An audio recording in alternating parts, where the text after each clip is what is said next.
Pengungsi, penetapan raja definitif, dan trayek angkot mengemuka dalam program Wajar.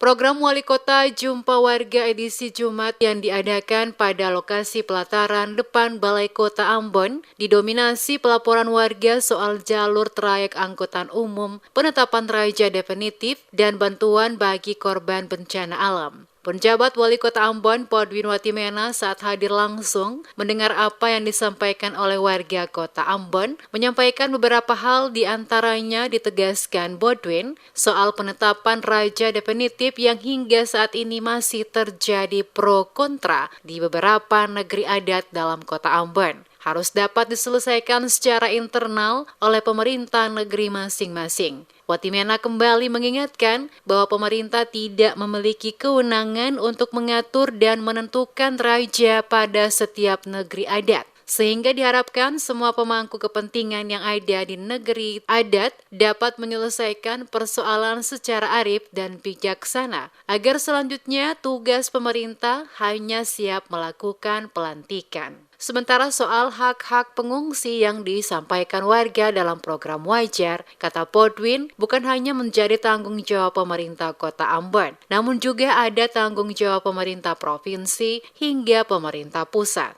Selain soal penetapan raja definitif negeri adat serta pengungsi, ada juga warga yang menyoal penetapan trayek angkot pada beberapa jalur oleh Dinas Perhubungan Kota Ambon telah melalui kajian yang disesuaikan dengan kondisi saat ini. Saat ini, kata Podwin, jumlah kendaraan dalam Kota Ambon cukup banyak dan hal ini tidak sebanding dengan kondisi jalur jalan yang tersedia, sehingga menimbulkan berbagai kemacetan pada sejumlah ruas jalan dalam Kota Ambon. Menyikapi hal tersebut, pemerintah Kota Ambon akan segera mengambil kebijakan melalui peremajaan dalam bentuk uji emisi setiap kendaraan guna memastikan ada peremajaan kendaraan yang masuk ke Kota Ambon sekaligus mengurangi polusi.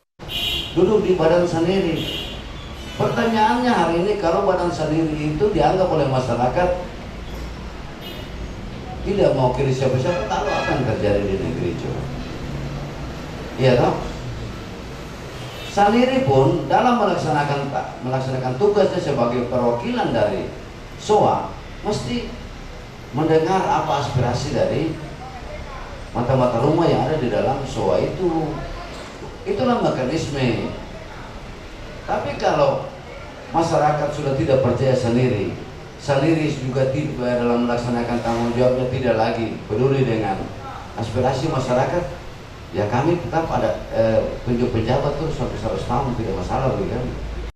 Podwin juga mengingatkan Asosiasi Sopir Angkot dalam Kota Ambon agar tidak ikut mengatur apa yang telah ditetapkan oleh pemerintah lewat Dinas Perhubungan. Karena selama ini terkesan kebijakan yang diatur oleh Dinas Perhubungan harus mendapat restu Asosiasi Sopir. Salah satu contoh saat dilakukan uji rekayasa jalur beberapa waktu lalu oleh Dinas Perhubungan, namun mendapatkan protes dari Asosiasi Sopir Angkot.